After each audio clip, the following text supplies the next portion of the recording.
Hello, and welcome back to the Married to English podcast, where we empower women like yourself to master the English language and move forward with opportunities in her life. Today's episode is packed with inspiration as we sit down with Dearly, a former newscaster in the Philippines turned entrepreneur in Utah. Her story is more than just about adapting to a new country. It's about finding her voice, building resilience, and overcoming unique challenges as a non-native ESL speaker in America. If you have ever felt judged or misunderstood when using English, this episode is going to be great for you. Before we get started, be sure to hit that subscribe button so that we can help others like yourself find confidence in speaking English. Let's head over to Dearly. Um, Thanks for being here, everyone. Today we're talking with Dearly. She's a dear friend of ours, and she has done some amazing things in her life. Starting off with just being a successful newscaster over in the Philippines, moving to America, falling in love and getting married, having children, starting her own business, and also helping other business owners here in Utah.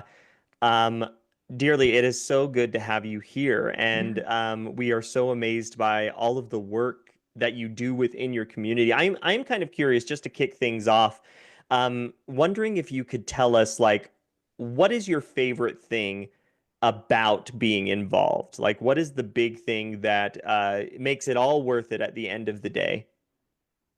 Well, thank you, Jeremy and Taylor, for having me here.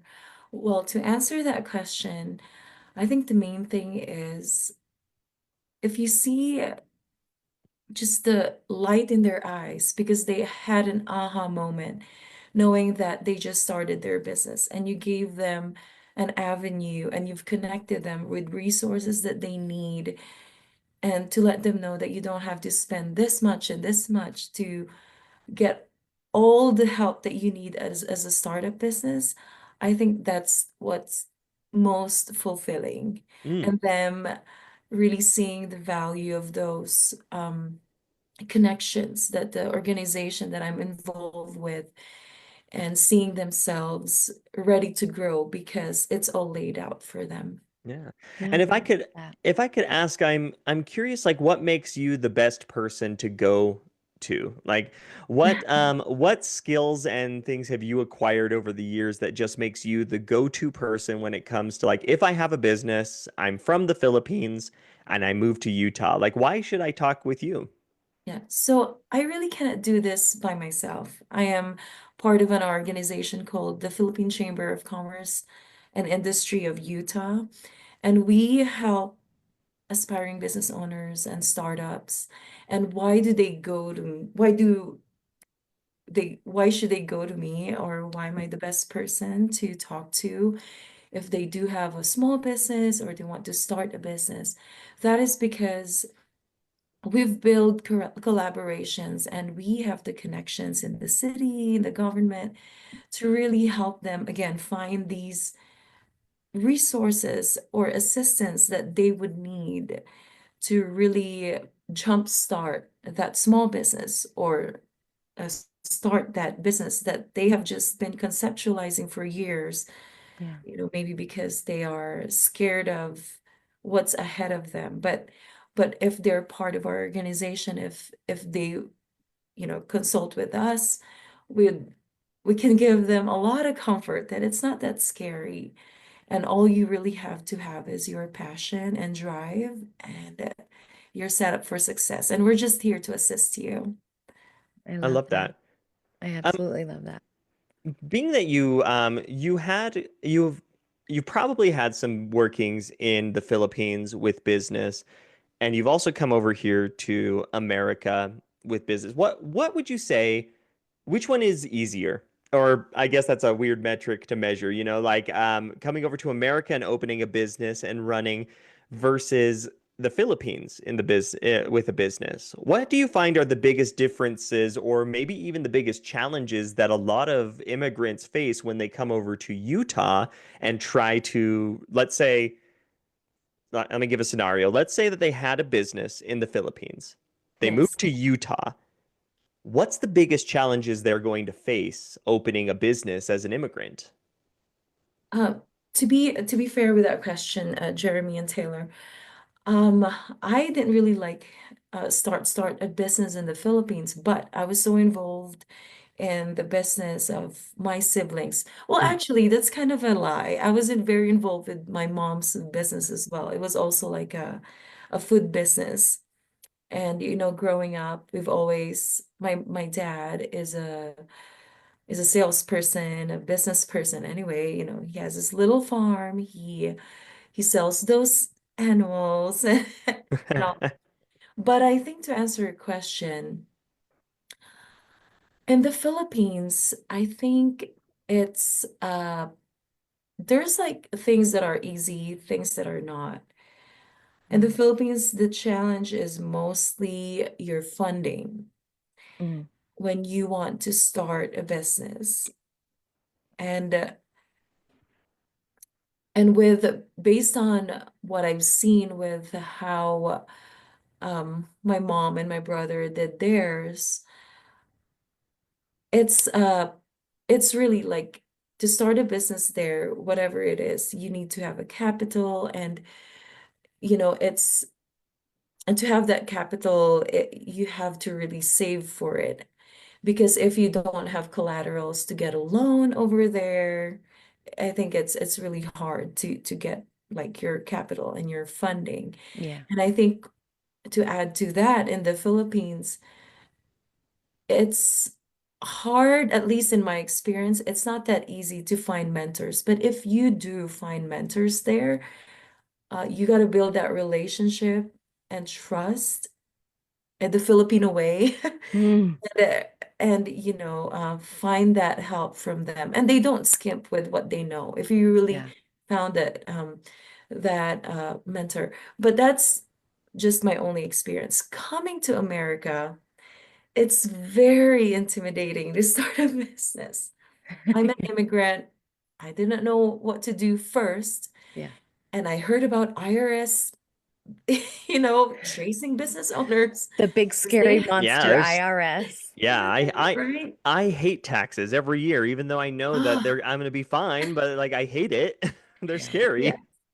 yes. And it's very intimidating because it feels like there's no room for failure. At least in the Philippines, what you really have to look into is the failure of not being not getting your ROI back or earning, Mm, you know, but there's a lot of loopholes they can do Mhm. with everything there. But here it's very intimidating if you really don't have the support. Yeah. Like me, I did try to get help with in my community, but then it seems like, and I'm gonna give them the benefit of the doubt, they're probably busy with their own businesses, but I wish I got that help from my community when I needed one. Like Yeah. at least to just help me register my LLC, Hmm. And I did not. But I'd like to take, but it did not happen right away, I Yeah. should say, because Yeah. the first person that helped me is also a Filipina. That is Mary Navalta Chavan, the Oh, president of the chamber now. love yeah. her. We know her. Yes, I know. I love her too. She just opened her arms, and she did not have the crab mentality that I kind of, I Are you talking about when they pull yes, the yes, crab right. mentality? Yes. Yes, Yeah, the Yeah. yeah. crab mentality. It's just that, and I just don't want to sugarcoat this because this is really happening. Hmm. Like it seems that I'm just still conceptualizing my business, but some people really see you right away as a threat. I'm not a threat. Mm. I'm here in my crawling stage to start my business. Hmm. Yeah. And when Mary saw me crawling and she found out what I'm struggling with, she laid out everything for me. Yeah. And she, with her busy schedule, sat with me, mentored me, uplifted me, and helped me basically just start. Yeah. And that really had an impact on me to the point where I am here now in the chamber as well to really give back. Like I wanna like mirror what Mary did. Like You do want to be the person you needed, yes, right? exactly. Oh, I When love you that, Taylor. I you like want to that be the person. person you needed. Yes. Oh, I I totally get that. And yeah. I'm still trying to be that person like for my inner child sometimes. I want to be the person that little Taylor needed when she was little, Oh, right? That actually leads really well into my next question, which is at the last event at the gala that we attended, I overheard somebody say, or it was in that networking meeting, right? uh-oh. It's And okay. somebody mentioned the fact that that oftentimes in Filipino culture, you are taught and raised to be the perfect employee. Oh, You are taught to um, be a good medical or a nurse, a home hospice worker. And what are some other ones? What are some other ones? She was saying that, doctors, I yes, Yeah, and so lawyers. what was it? She said, in our culture, we are taught to go to school, but we are never told to go to school for entrepreneurship or business ownership. Our mothers always tell us, go to school to be a nurse, go to school to be a doctor, go to school to be a dentist, but they never tell us to go to school to be a business owner. That's what yeah, she said. yeah. So we so I was curious if you in fact were raised that same way yourself in your own family. And how did you, because knowing that did you say your father was a business owner as well? Yes, Uh, but he was mainly he was connected with a company and an amazing salesperson. Mhm. He was also in real estate. So yeah. Yeah. So and so I'm curious how you separated yourself from that mentality of being raised in a culture that's very much be the perfect medical employee and don't be a business owner, be a good student, be a good, yeah, like Jeremy was saying, be a good student, be a good employee, be the person who is in long-term care for other people, right? How did you come from that to full on entrepreneur who also takes on responsibilities of leadership responsibilities in Chamber of Commerce, in CAFA, in the local communities? How did you get there? Was this all after you moved to America? Or was this kind of like always in you? I should say it was always in me. I always had that entrepreneurial spirit, but I definitely agree that that's our culture. Yeah. But I think, especially around when I graduated high school and about to choose what degree I would be getting for college, I think I'm one of those lucky teenagers who were not forced to get, you know, like a medical degree or something. Mm, it happens a lot. I did tell my mom, like, Mom, when I graduated in high school, I know my strengths, I know my skills, and I want to be a broadcaster. I want to be in journalism. And what differs me, I think, from that time when everybody's becoming a nurse was that I proved to my mom that I can, I've because when I graduated high school, I got different awards for extracurricular that kind of connects to mass communication or Mhm. journalism. I did win an essay writing competition and won, you know, like an elocution contest, a prepared speech contest, like back to back and all that. And so my moms saw that, right? And Yeah. on top of that, I was able to get 100% scholarship from the President's Wow. University. And Wow. so, yes, so and I'm not even like a top notcher in our batch. Yeah. the president's like qualification was like based on your entrance exam and what I've really proven, um, like the everything else, aside from academics as well. Hmm. And I was given that. And so my mom really supported me on that one. But after I graduated, and this is a story that most people don't know, my I brothers, feel lucky. right? And it's kind of like a good or bad thing. But the good thing is, like, I fought over it. And my brothers, they were like, you should be a flight attendant. That you should add that on your list. Lawyer, You're like doctor. Barbie. All of the jobs, all of the career choices. Yes.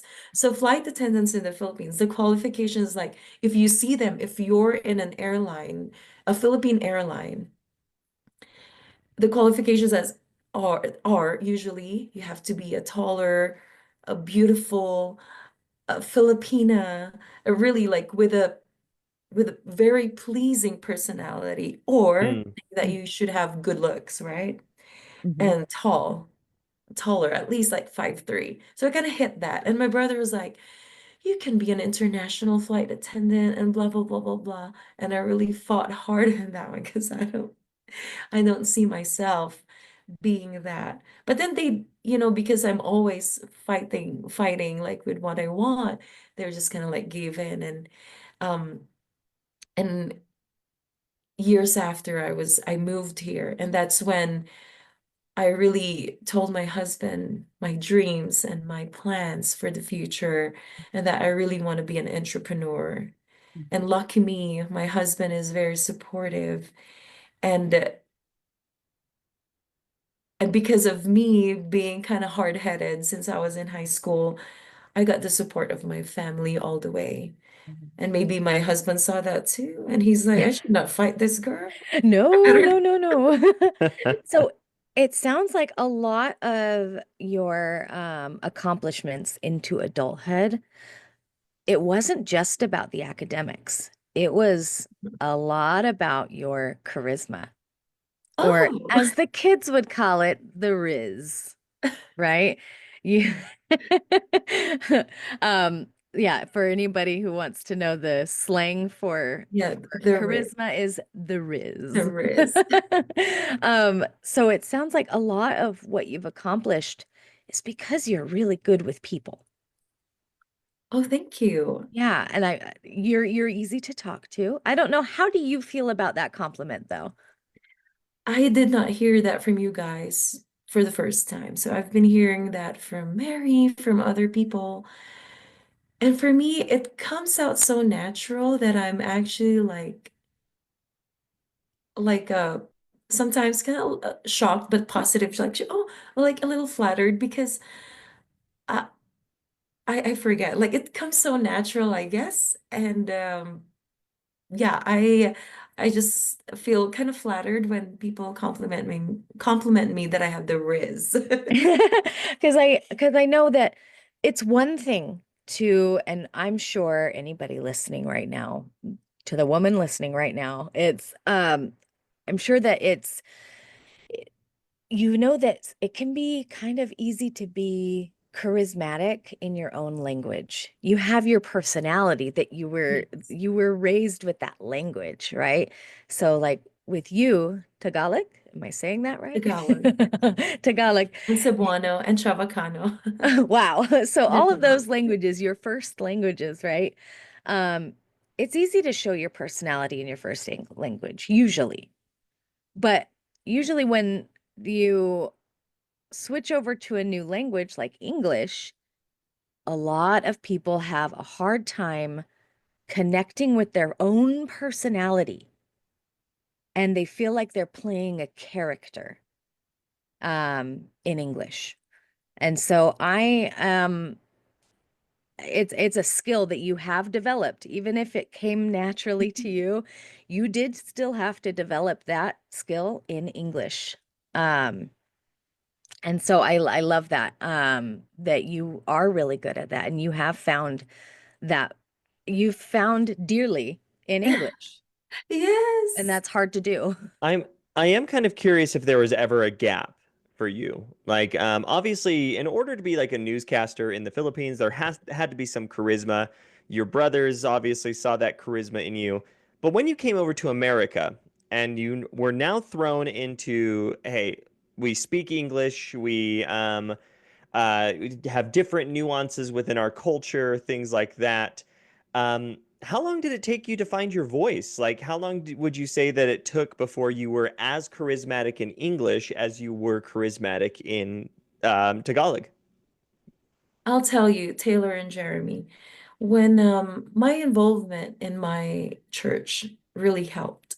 So when I was 23, I went on a full-time mission for the LDS church. Mm, And my mission parents there were Americans. And I was able to, like, because I really love my church community, and I was mm, able to hang out with Americans as well, because there are missionaries from America, including my husband now, who served in the Philippines. And part of what they did for our mission is to help Filipino missionaries to learn the English language. Like we mm. would have a language study from 1 p.m. to 2 p.m. every single day. And we are Wow. always with an American missionary. And of course, when we want to talk to our mission parents, we have to speak in English. And Hmm. I think that was the very moment. I was not in America yet that I've developed that. I think charisma, the English version of dearly. But but there is still a struggle because I was not applying each and every single day, I think, like talking to just speaking in English like straight up Right. to a couple missionaries that are older and just speaks English because Yeah. they are not required to speak Tagalog. Hmm. But with when I'm with my companion, I help them speak the Tagalog language Mm. for the most part. And then during language study, I would have the opportunity for them to teach me English, right? Yeah. And so when I got to America, the struggle was really like this the conversational English, you know what I mean? Mm. Like Hmm. to express myself and to be quick at replying at their questions. Like I even had an experience where the person was just asking, "So where do you live?" And at that time, because I just moved in America, I was living with my in-laws Mm. and I did not know what to say. Like, should I just say I live with my in-laws or should I say the name of the street? But then Mm. there's also another term where I heard another person say, "Oh, it's off of Summit," like the term off of Mm. Summit Avenue. Right. Like And I'm I like, just live right off of Bangerter. So yes, yeah. Yeah. exactly. And so that confused me. And the person's like, being having the very strong person, I was like, "You don't know where you live?" Because I was like thinking, right? Should I say the exact like mailing address, 5024 Continental Way?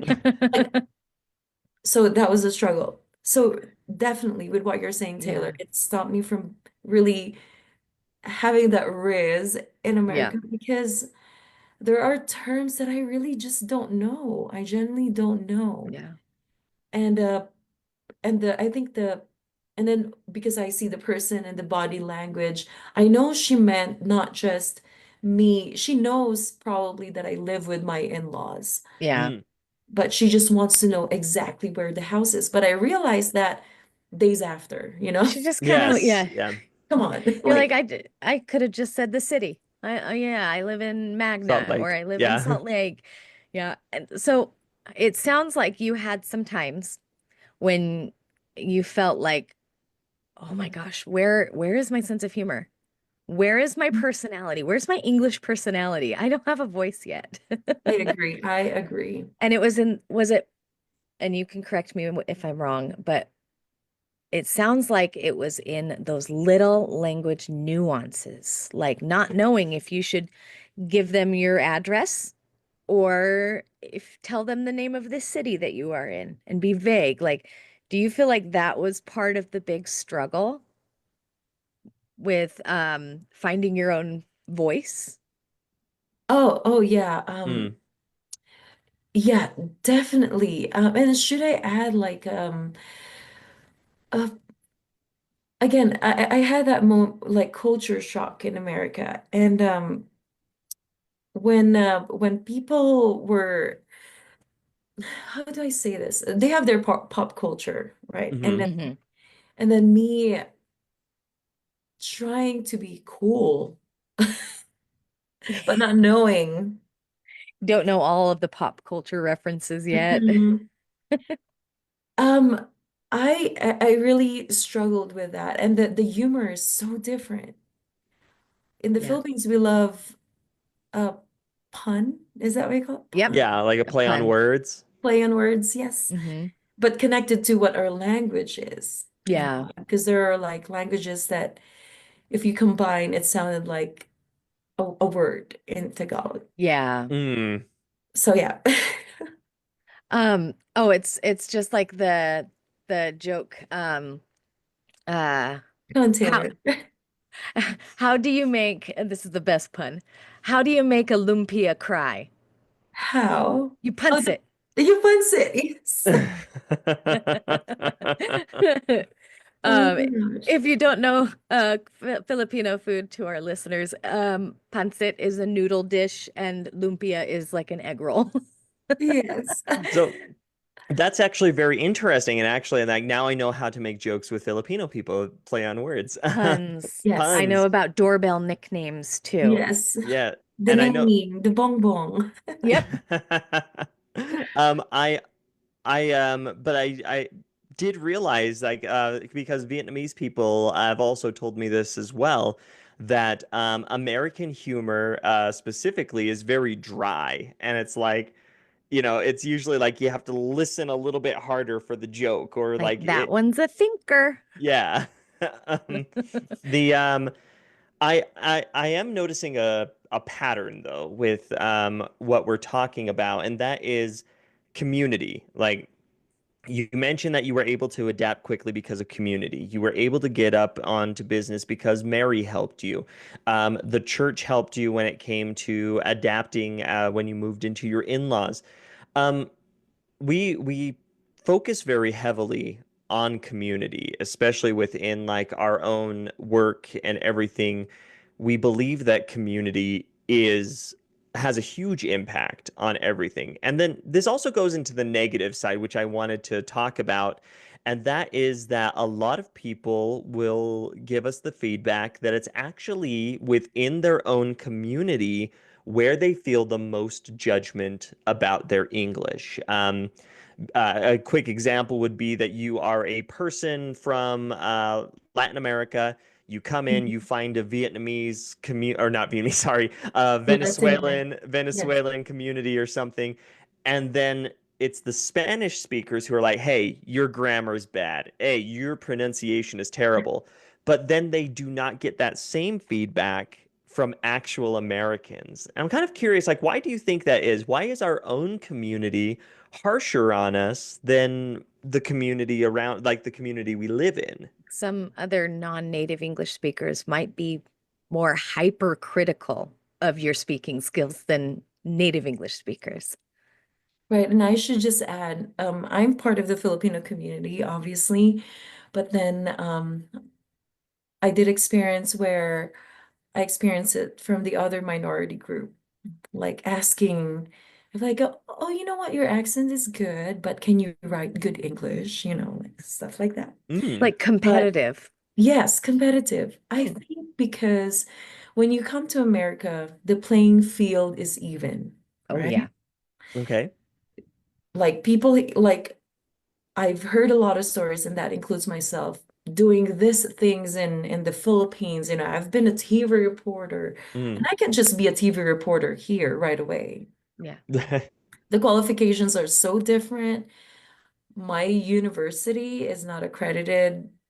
I Mm. have a bachelor's degree there, but Mm. here I have to add more units to really get a degree in America and so on and so forth. Mm, But I think because the playing field is even and some people got the advantage of, like really learning the how to communicate in English and that they're really good at it now because they lived in America for 20 years. mm, And here Yeah. comes a newbie and the person mispronounced a word and they're like, the ha ha ha, that's actually not correct, or the grammar is wrong, mm. blah blah. And that's because they find that person, especially if that person already did something and they've seen that person's potential and they want to pull them down Right. and The like crab just yeah, the mentality. crab mentality and just Um, attack them to the mini stuff. Yeah, can we actually explain that? Because this is the second time we've used the crab mentality, and I Yes. Yeah. think that a lot of people, this is probably the first time they've ever heard it. So would one of you be Oh, willing to explain like what is the crab mentality? yeah. So, when crabs get to, if you pile them up, if you put them in a pail The big or old bucket. wherever, yeah, in a very contained space, Hmm. they tend to climb up like over They it try to quickly. get out of it. Yes, get out of it. And if there's like somebody who's already able to go to the top, that other crab in the bottom will pull that crab down so that he can go up. When He's they're like, done. you're not Yes. making the Yeah. top, I am. Nuh-uh. And so there nobody gets out. Yes. Yeah. So in So the end, nobody gets out. it's like in a community, and it's sad, that that happens.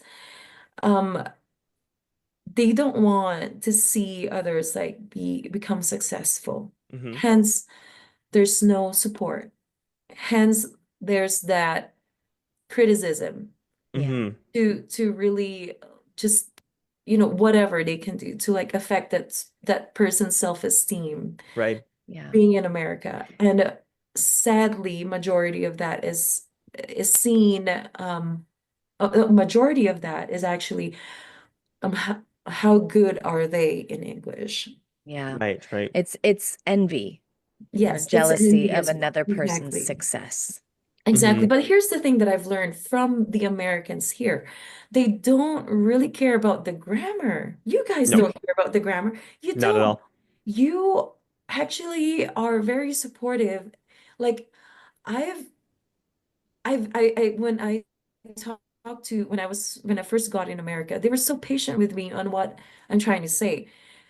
And some of the things and my grammar was not perfect. But then for them, it's okay. The struggle, I think, for most is the correct pronunciation. Mm, Mm. Like vehicle. mm. Um, I think in the Philippines we say it like vehicle, Oh, or Vehicle. like Okay. or the rash. I did say rush, and Rosh. Mm. so I was misinterpreted, right? Even though yeah. I was trying to in my sentence, oh, I have a rush, and then because we're in We're like, we're at a party, I'm like, did you mean rash? And and then I kind of like noticed, oh, yes, that's what I yeah, meant. yeah. And You learn so, when a native speaker will clarify, like, oh, did you mean this? and they're very kind too. You guys are so kind, there was no judgment.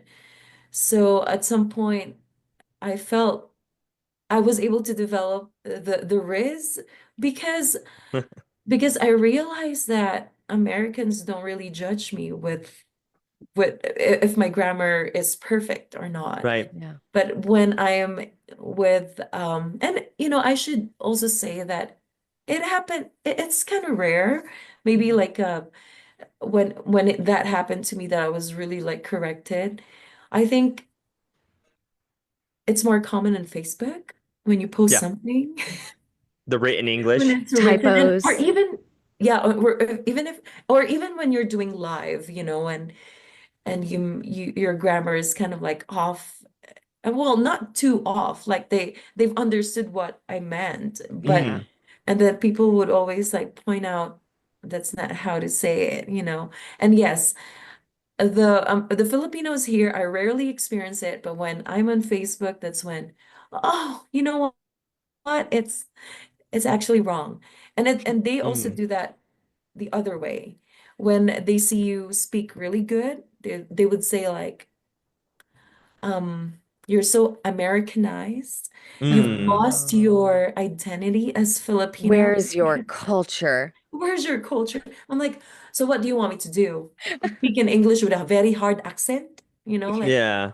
Yeah. And so it's like it's so basically it's like all right, your English is terrible. You're horrible. You need to get better at English. And then you work really really hard to get better at English and they're like, "Where's your Filipina side? Like you've lost your culture." Yeah. yes. Well, that's a double-edged sword. How do you win? Exactly. Yeah. So just be, yeah, just be you. Just, you know, like here, I loved how Americans deliver, even in like conversational English. Like specifically, I see that in you, Taylor. Like you pronounce the words carefully and clearly, and you try to not put a lot of ums in in your sentences. And Mm. I love that. And it's so clear. And my point is like there is so much to learn, you know, with even up to this point in my stage, being here in America for almost 10 years. I'm still learning, but then like I love whenever I interact with Native American speakers where I know I can be me because they will be very kind enough to correct me. And Mhm. I'm very auditory in my learning. Hmm. Yeah. So if I hear somebody talk very well in English, like Americans, I tend to like absorb it and try to remember Yeah. how they talk You're like, because I want to sound like them a little bit more. exactly. So, So, oh, sorry. You can no, finish what you were saying. no, you're good. You're good. Okay. So I had one final question, and if Jeremy has any other questions, he can jump in too. But so you have learned to overcome quite a bit, a lot of a lot of cultural things that you've kind of unlearned, like getting rid of the crab mentality, and um, not just being a perfect employee, but being a business owner, being a mother. Mm. And and I know how much you love being a mother. Motherhood is huge for you.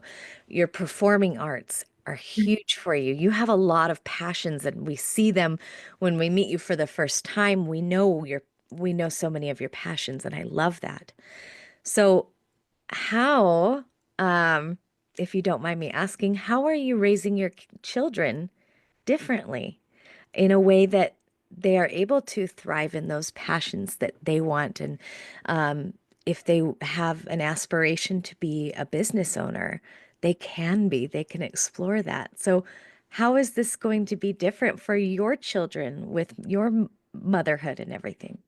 Well, I love that. So I just would like to commend that, you know, with parenthood and motherhood, I'm not alone. You know, I have my Mhm. husband who's also very supportive in everything that I do.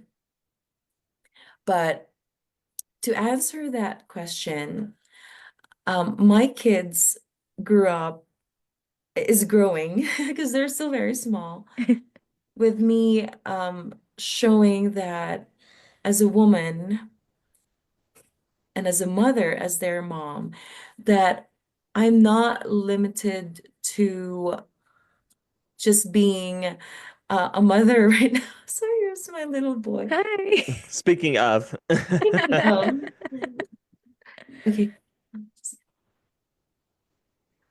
Motherhood. Yes.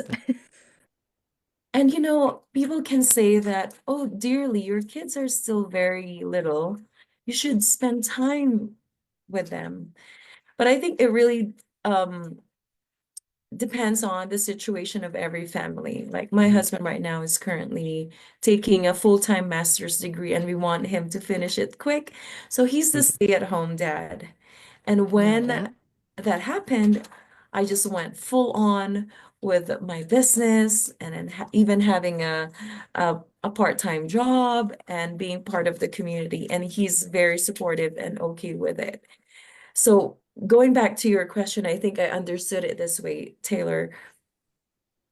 With with them seeing their mom doing all these things, my hope and my desire really is to show my kids that they're not limited to just one or two things. So, Yeah. like their identity should be something that they're really passionate about. Like I'm very passionate about being a mother, and I know there are some things that needs to be sacrificed because I'm in the community, right? But I make sure that if I am in the house with them, that I am present. And as a person who has an entrepreneurial mindset, I'm actually teaching them. Like my kids, I'm so proud of them. Yeah. They don't ask randomly. When we're at a store, they know we've trained them not to ask randomly, and we, on the other hand, just give them what they want. Mhm. Mm. I actually always have an X deal with them.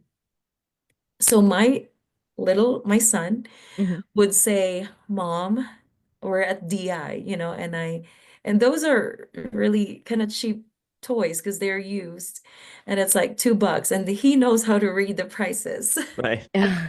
4 or 5. And he would say, Mom, this is $2. Do you think if I pull white hairs or give you a foot massage, that you can give me like $2 in exchange of this toy? Mm. Like I can give you like I can, He's like, "Can I work for this?" yes, you work for Yeah, it. I I was can gonna work say it's for kind of it. got that mentality of if I do this, then I get this Yeah, versus, hey, will you get this for me? yeah, He knows that money is worth something. He exactly. he's able to do what a lot of people don't do until they are adults, and that's look at something and go, "Okay, is that worth this amount of work?" Yes, Yes. Like as an adult, exactly. you go, "Is that worth 14 hours of work?" Right, No. You know.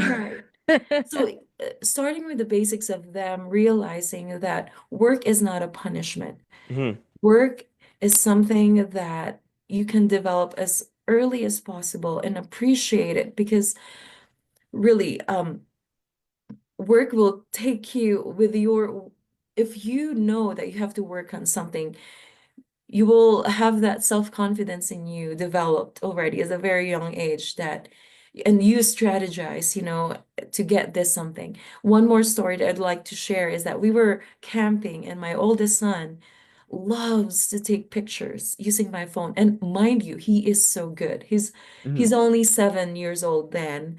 He's 8 now, not much of a difference, right? But like he was taking amazing, amazing pictures. And you know what he told me out of nowhere? Like, Mom, don't you think I can take lots and lots of good pictures and sell it? Mm. And I'm like, Hey, oh my gosh, I little am entrepreneur. actually, yes. And in my head, I'm like, oh my gosh, I did not even, because we were just relaxing. I don't want to, like talk about business, but he's the one like who suggested it. And, Yeah. and that's because I think that's what I'm proud of, that my husband and I are making them realize, like, really, business is something that you can develop at a very young age. Mhm. And I always tell them the most the wealthiest man on earth is a businessman, not a doctor, not an attorney or something. You're right. Yeah, that's true. Now Um, your children are looking at things and going, okay, I could do that for a living. Yeah, and I had actually never thought about that mentality because, like, I growing up, my dad he hated his job, right? As a lot of Americans do, but he hated his job. And he would always come home and he would complain about his job. And he would always tell me, like, oh, you just wait. You're going to hate work just like me, you know? And I never realized, like, growing up, that he could have been creating a subconscious aversion to work, right? That could have affected me in my older years. I never actually thought about that. And so I like that um, your child is being taught that mentality of like, hey, you are going to have to work for what you want in life. That's just life.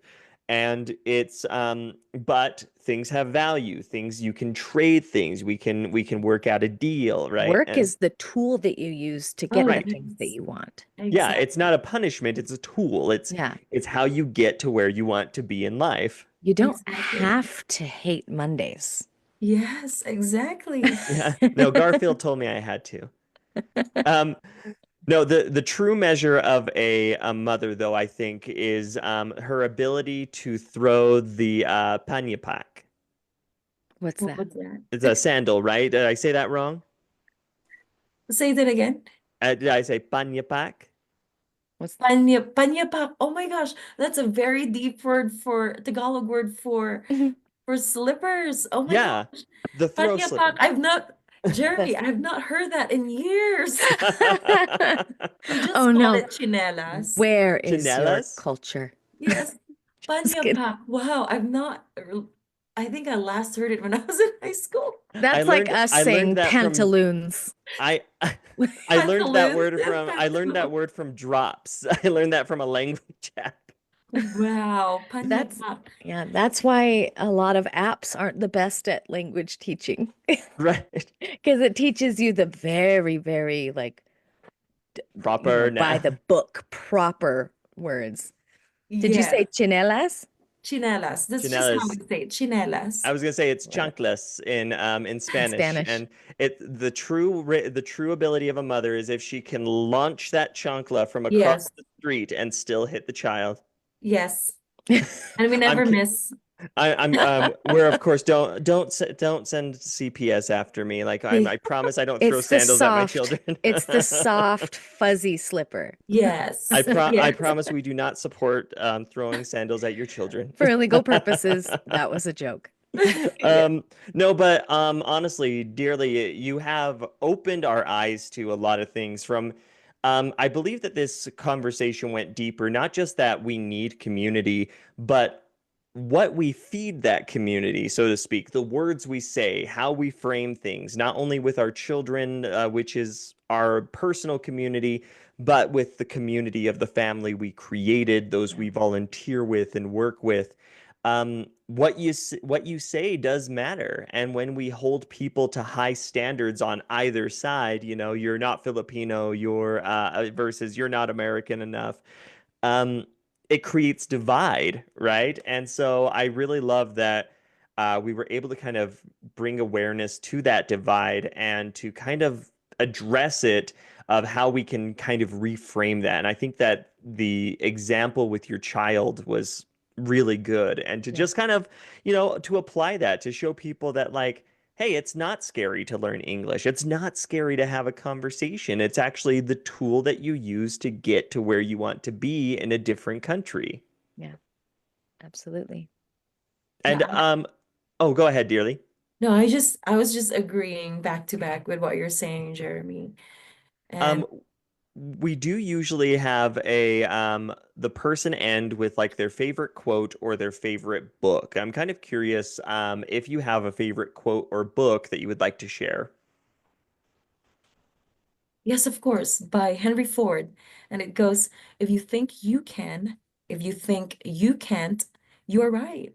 So whatever you put in your mind, if it's negative, yes, it will happen if because you put it negatively in your mind. But if you think you can and you're being positive and you've set your goals for something, sky's the limit. You Yeah. can achieve whatever you put in your mind. So if it's the other way around, sadly, that's also what's going to happen. I I love Um, that like that. one. Whether Yeah, you think you can or you can't, you're right. you're right.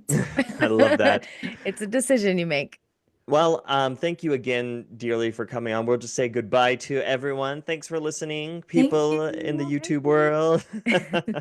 Thank you so much for joining us in today's episode, and thank you to Dearly for stepping in and being able to help us understand how we can build more resilience while learning English. If this episode resonated with you, I encourage you to take action today. Book a call with us so that we can understand your unique journey and we can help you find the tools that you need to navigate and finally feel confident when speaking English. And hey, if you are still struggling when it comes to understanding others in English, I highly encourage you to click this next video where we will give you tips and tricks on how you can overcome your struggles. We'll see you next time.